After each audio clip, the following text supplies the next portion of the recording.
Hi friends, నా videos కనుక మీకు నచ్చినట్లయితే తప్పకుండా లైక్ చేయండి, షేర్ చేయండి, సబ్స్క్రైబ్ చేసుకోండి. ఇంకా అంజలిని వెతుక్కుంటూ అమరేంద్ర బయటికి వెళ్తాడు. వెంటనే మిస్సమ్మకి కాల్ చేసి అంజలి ఇంటికి ఏమైనా వచ్చిందా అని అడుగుతూ ఉంటాడు.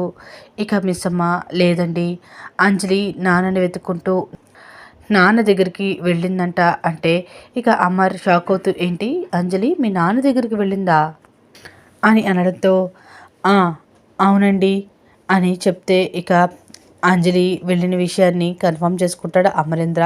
ఇక ఇక అంజలి రూపంలో ఉన్న ఆరు మాత్రం రామ్మూర్తితో చక్కగా కలిసి షాపింగ్లకి వాటికి వెళ్ళి టైంపాస్ చేస్తూ ఉంటుంది. మరో పక్కన అమరేంద్ర రాథోడ్ అసలు అక్కడ ఉన్నది అంజలి అని నాకు అనుమానంగా ఉంది, నేను అదే ఆలోచిస్తున్నాను అని అమరేంద్రకు కూడా అంజలిలో ఉన్నది ఆరు అని అనుమానం వస్తుంది.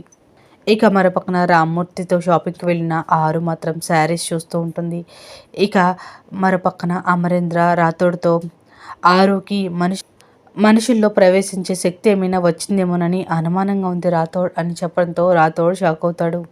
ఇక మరో పక్కన ఆరు మాత్రం తన తండ్రి రామ్మూర్తితో కలిసి తనకి ఇష్టమైన శారీని కొనుక్కొని ఇక బయటికి వస్తూ ఉండగా అప్పుడే అక్కడికి గోరా వస్తాడు.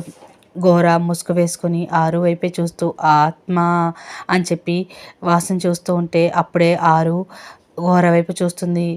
ఆ ఆత్మ నేను నీ దగ్గరికి వస్తాననుకోలేదు కదూ అని ఇక గోరా అంటూ ఉంటే ఆరుకి ఒక్కసారిగా షాక్ అయ్యి గోరా వైపు చాలా భయంగా చూస్తూ ఉంటుంది.